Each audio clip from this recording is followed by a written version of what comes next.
And I'm going to tell you this, the only reason the American Medical Association does not classify it as a disease, because if they did, everyone would be eligible for an SSD check. And how many drug addicts do you think there are? And just look around here. If they classify the disease, everyone in this joint would get a check they can't afford to do. You hungry? Well, I mean, I was out there for even after I did that video, and it was probably, that might have been like early 15. I did that, 16 maybe, and I was running the same route, like, you know, with still shooting dope, still running around, still shooting meth, and then the meth came. That's a whole nother part of the ball. That's a double header. But that's a whole nother part of the ball game. No, but I might have had brief periods of not even sobriety. I mean, I had brief periods of where I kicked. I might have been in the district for a couple of days, and then up the F or over DC, something like that. But I was just telling someone the other day, man, I remember it. When the regular dope went to fentanyl, Right. and then went to trank, and we went to go get it, and they were giving samples at, I'll give you grams back, not grams back, I'm very sorry, god damn.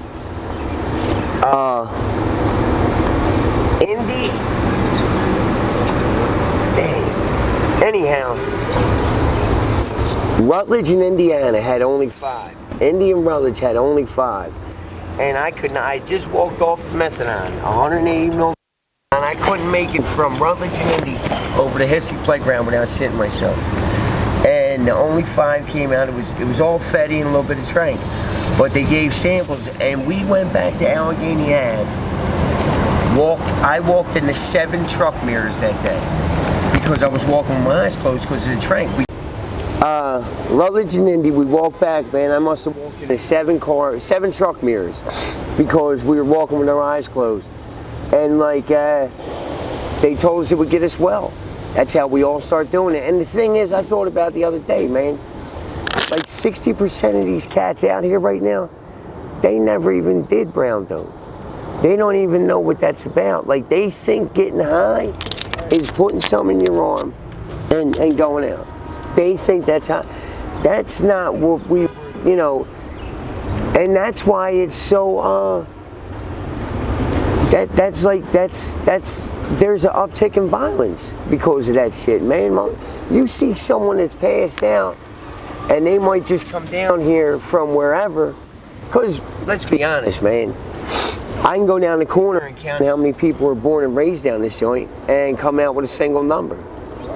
Everybody from down here is from somewhere else, man. Like, you know, half of the dudes that are bombing the city in graffiti, they're not even from the city. That's the crazy part. So Philly has become like this destination for like, and they're showing Kensington commercials in fucking Mexico about avoiding drugs and the dangers of them. They're showing Allegheny, Kensington, Allegheny. They're showing the fucking ramp. I mean, that's insane, man. We are at the epicenter. Like, this is how I finally stopped fucking with the fentanyl and the trank, because if I made that video in 16 and I was with the girl, and I see that girl that I made the video with. Well, we didn't do it together. She did it right behind me. And she's in the same boat as me, and, you know, we try and, you know, look out for one another if we can, because we have that bond of, you know, at that time we were hanging out and the video was made, but we still continue to do what we do, and that's 16, we're at what, 23? God damn, man, like, phew, that was, you know, I went through the George Floyd riots with the shit, with a habit. Just a lot of, it's crazy, man, because all the years I did in jail, right, I can tell you exactly what year it was by NFL or NBA drafts, because like it's fucked up, man. But you know, it's a crazy life, man. It really is. But I don't know any other life. You know what I mean? Like this stems all the way back to, I mean, if you want to get into it really, like, I'm from Elton and Somerset. I mean, the growing up I did and the growing up my brother did, who's, you know, 10 years younger than me, is a lot different. You know what I mean? Like, I remember the Huffers on the corner when I would go to school. You know what I mean? Like, I remember,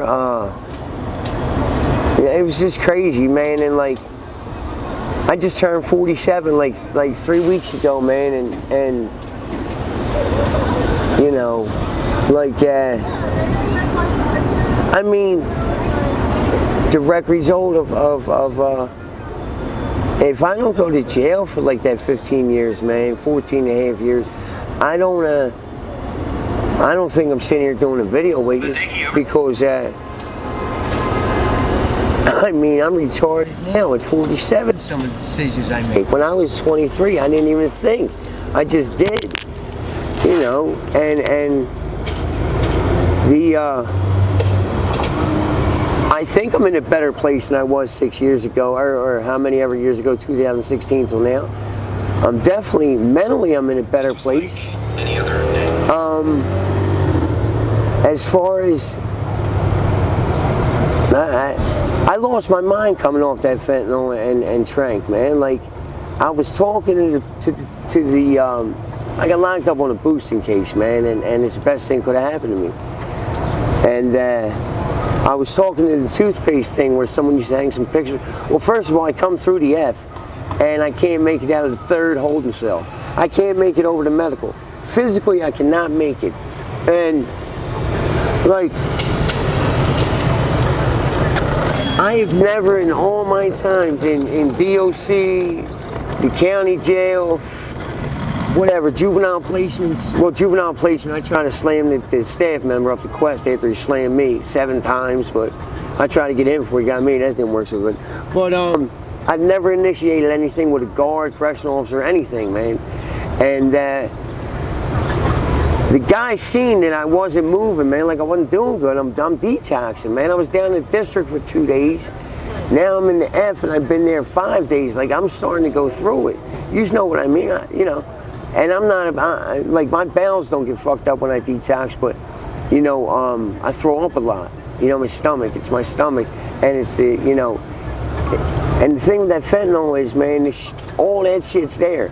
That lasts for like 4 days. And then you start fucking hallucinating, bro. I mean, hallucinating on some truly goofball shit. On some Smoking the Bandit goofball jerk off hallucinating shit, man. Like,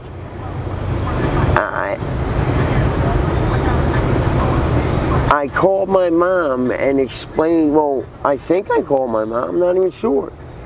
I thought that I was dead in the middle of an assassin shooting at the Wawa on the boulevard where it changes into Bucks County. That big Wawa right there across from Lincoln. I thought that they were holding the joint. I pictured myself there.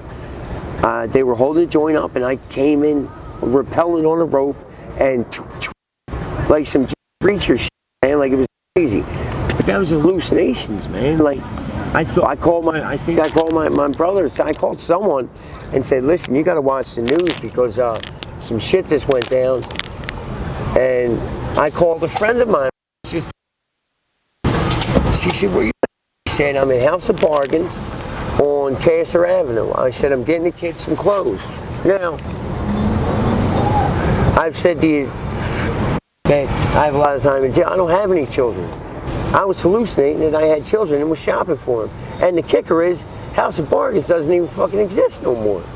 So, you know, the girl asked me, well, no, really, you sound a little bit goofy. Why don't you go lay down? And I said, where? Where you want me to lay down at?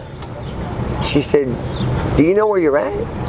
And I told her, yeah, I was up Graterford.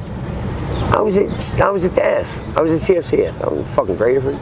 But as it went on, I would go to sleep every night, man, for 21 days. I was in a multi-purpose cell by myself because I got medlocked because the guard kept trying to pull my pants off. I'm not lying, I'm not exaggerating, this wasn't nothing. Like I said, I never initiated anything with a guard at any time in my career of correctional facilities. But this, I know, right? he was a Pakistani dude, and even the guard at the phone slip desk, they don't do phone slips no more. She yells to him. Well, after the third time he did it, I said, "Do you know what's going on in the world?" And he looked at me like the RCA dog, right? And I said, "There's an opiate epidemic, you dickhead." I said, "I'm dope sick. If I'm sleeping, I'm not throwing up and I'm not shitting. Please leave me sleep." I knew this was going to be the last sleep I got because when we get like a good 4 days, man, and then it's on like popcorn, right? He goes, "I'm going to get the pens." I said, "Man, get this dick." And he leaves. The guard at the desk says to him, "Haji, you heard what the man said. If he's sleeping, we ain't got to clean nothing up. It's a Saturday, Haji. I don't want to clean up." He leaves. I went to sleep, and lo and behold, man, what do I feel? My pants coming down to my knees. And man, and this is what bought it for him. I was just going to stab down on him, but I couldn't even get up, man. And he went like this. "I tell you, I come for defense." And I just reacted, man. I forearm shivered him dead across the face. And as soon as it made the noise of skin on skin, not even a full blow, I knew that they were going to fuck me up as soon as they came. But thank God. And I'll tell you what, man. I've been hit with a shock shield, a shock ball, pepper spray. That bear mace that they have in the county jail, it should be outlawed in every state and 17 other countries. Because this shit is... They said, they came in, the lady who yelled at the guard had said, "Oh, baby, you wasn't wrong, baby, that man can't touch you." I said, "I know, Ma, I'm not filing paperwork." She said, "But now they're coming for you, baby." And I said, how hard's it going to be, Ma?" She said, "Oh, just tuck your eyes, just tuck your eyes, babe." And they came in, man, and they ran down and they posed and they I'm telling you, man, it was like they were taking aim with fucking rifles. And these motherfuckers let this mace go. Oh my God, dude. Oh, I've never felt, I wanted to die, bro. They was so, I would do anything. I would have sucked that dick for it to stop. This shit burned so bad, man.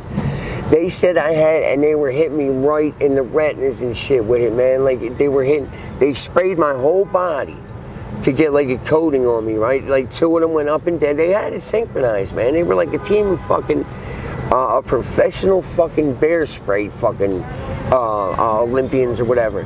2 of them went down my body. They came back up, and the other dude was double fisting. He had 2 Johns on my eyes.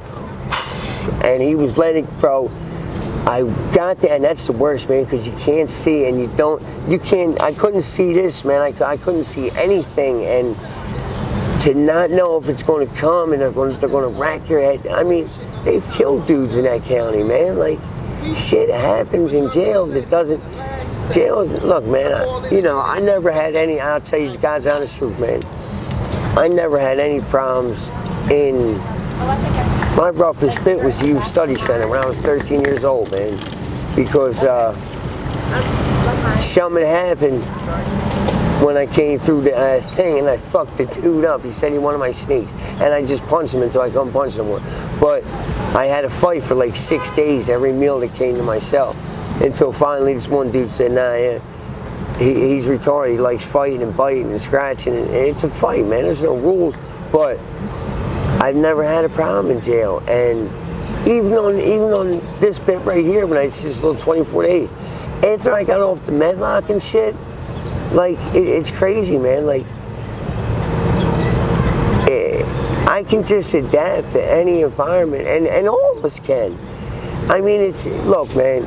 Sharks don't swim with dolphins, zebras don't run with fucking lions, and hyenas don't fucking run with warthogs. You know what I mean? Like, it just don't happen.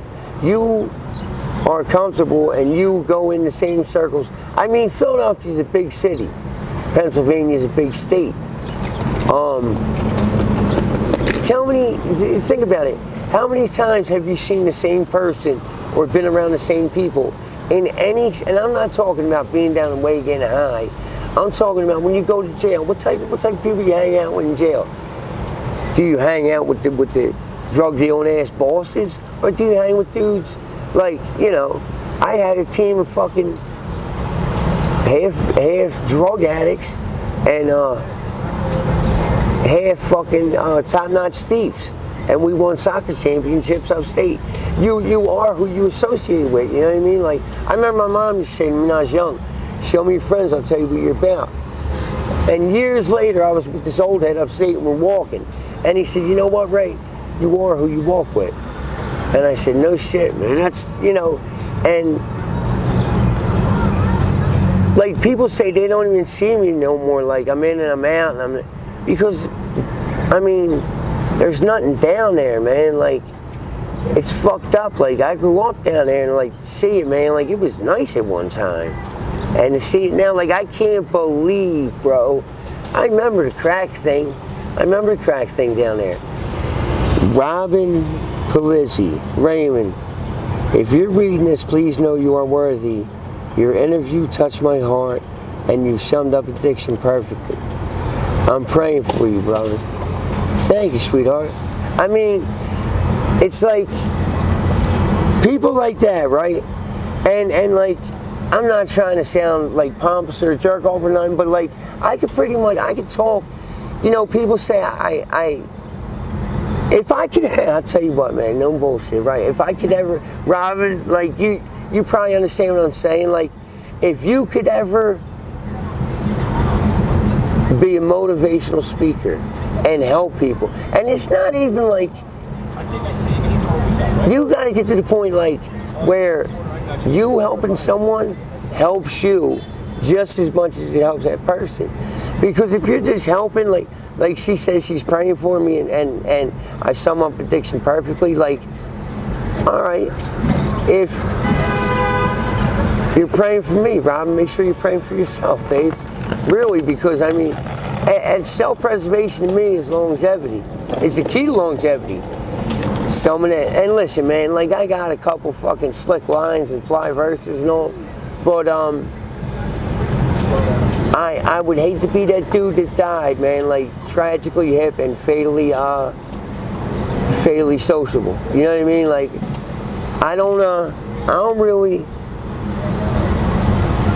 Here's a good one. Jay Morales. I feel for him. I was in his position now. I'm 21 days clean off fentanyl after 2 years of using every single day. I hope this man gets the help he needs. I mean, help ain't even like, you gotta help yourself before anything, because sometimes I remember like I would go to rehabs and be like, man, I can't even talk to this person, or I can't get nothing from this person because they don't know where I'm at. They never been there. Like, I had this fucked up, it's my cousin. No bullshit. I ain't seen, damn, Gene, I ain't seen you in years, huh? Cousin? Yeah. That's crazy. Yeah, you got a lot of people that reply back. That's crazy. I didn't even, yo, I swear to God, bro, I never even looked at it. A lot of people don't, because I never even looked at it. They don't have a chance. Some people don't want to see themselves in active addiction. Nah. Because of the shame and the guilt, so they just. I'll tell you what, man, it kind of, when you see yourself, like, it does hurt, because, like, you know. If you see any hateful comments, just ignore. No, I don't. Listen, I'm like this, man. I know there's times that I walk through, like, you just walk through life. I know I do. I don't know if anyone else does. But people, they don't even look at you, bro. They look right through you. It's like, people are going to be what they're going to be, and like, Right now is a very sympathetic time for drug addicts. It runs in cycles, man. Like when I was coming through the system, getting locked up and all in the early 90s, there was no sympathy for drug addicts. It was like lock them up, get them dry, get them off the shit, and they'll never do it again. That's like as far as they thought. Like the whole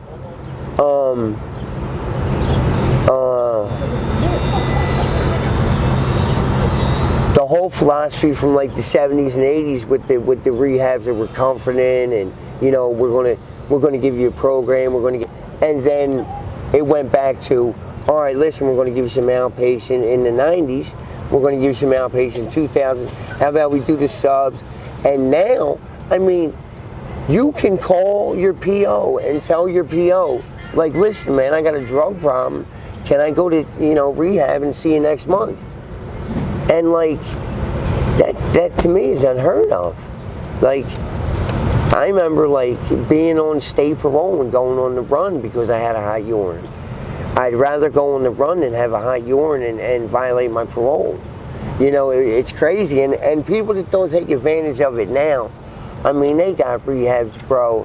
The furthest they used to send us was like Bowling Green or like Keystone or one of them.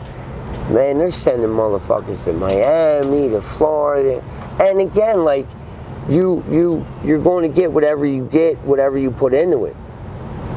And I mean, if you can't put nothing into it, then, or you just want to, I mean, here's Deborah Nealing 2 years ago. I work with fentanyl every day as an anesthesia. To be addicted to it is a nasty thing. Raymond, it takes 1 week that you are over the worst withdrawal. When you are ready, go for it. You're such a lovable guy. 1 week, then you are over the worst. Mental. Yeah, that's it takes longer, yes, but this stands for the rest. Yeah, and she's right. And like I said, man, I did like that 24-day skid bit, and I thought that the bunks across the room were where they kept the Wawa Sizzly sandwiches and the coffee. And if I got up in the morning and could take my jumper off without breaking a beam of light that came through the door, I'd be able to get something to eat because I was starving. You know, after I went through the whole the bear mace incident, and here's this motherfucker. So they end up cuffing me. They don't hit me. They never hit me. They just maced the shit out of me and put me on medlock for 15 days. Medlock is you're in the cell for 15 days by yourself. You don't come out not one bit. And I'm in there burning, roasting from this fucking mace because I can't. Well, I don't know nothing about the mace. Like I said, I've never been hit with that bear mace. But the guard's taking me in my cell, and you know, big, heavy-set guy, a little bit older than me. I'm 47. So he says to me, yeah, you're not going to get a shower for like 15 days. You want to take a shower? I said, damn, you must be one of them old guards from like the Berg or DC or something. I said, man, good looking, bro. He's like, yeah. He puts me in the shower, me not knowing that the water reactivated all of the mace and started burning all over again. Not as bad as the first one, but like 7% less. You know what I mean? Like, it was still bad. And he was laughing. And then I started with the names, and we're arguing, and I'm, but what can I, hey man, if the shoe was on the other foot, would I have did it? But no, like, I was glad that I bumped into my man today. Listen, man, she's downtown. Sophie's downtown, and she's panhandling. She's good. She's a little shot out mentally from the meth though. Like she needs to I try and. The one time I told her I'd take her to Detox, I was supposed to hang out with her the other day. She wigged out on me. Like she's got a lot of problems, man, and I wish she could resolve with her mother. I mean, she talks about her mom and her daughter all the time, man, and that's what it is. Like, this shit is so fucking strong, man, and all it is you don't want to be sick, bro. You don't want to be sick because they don't have anything for it.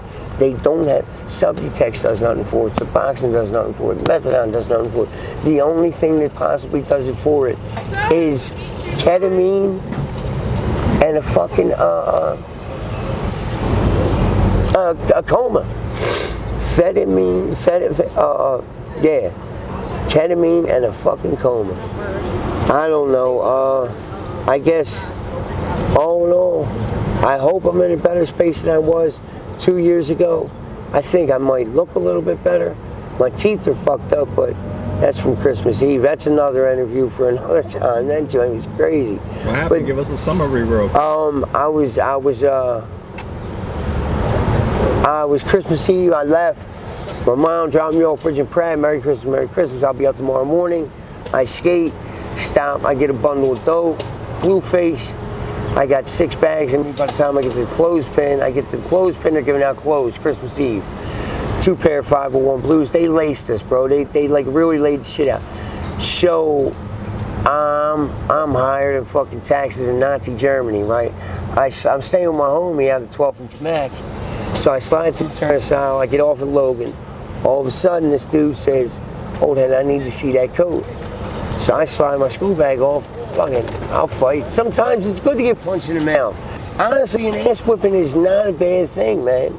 Like, I went into it like this. If it was just me and dude, if he beat me, good, I needed it. If I beat him, good, I needed it. You know, it was like that. It was whatever. It was Christmas Eve. I think we might have went and had a drink afterwards or whatever, but I don't drink. Well, he starts jumping around and screaming. And I don't know the words he's saying. He's saying something like clock, talk, walk, whatever. All of a sudden, man, this fucking dude ducks. You notice I said ducked? He ducks out of the septic booth. They were in there drinking with the dude. Christmas Eve. He said, "Huh? Where? What? Huh?" And he said, "Oh, I got him. Look, right here." And it was like, "Hey, boss, look." It was one of them operations. And this fucking kid said, "Oh, old head, I'm 24. I'm 6'1 and a half, 232 pounds. I'm gonna fuck you up. What am I supposed to do?" I said, "Man, come on with it." So he came across. He went to go up top, and I went back. He went down and dug my body. Probably on the side of the bench. I cuffed him. I locked him up. I only got 866 and right now. The next thing I know is he was trying to pick me up and bounce me. That's how strong this motherfucker was.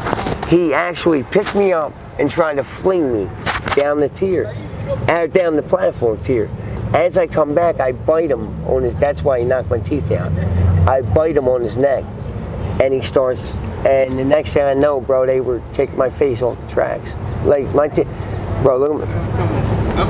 My joints are fucked up, fucked up. And I remember they took me to. Now this is Christmas Eve. My band said 12:25, 12:05. That's when I got to the hospital. I got off at Logan at 11:38.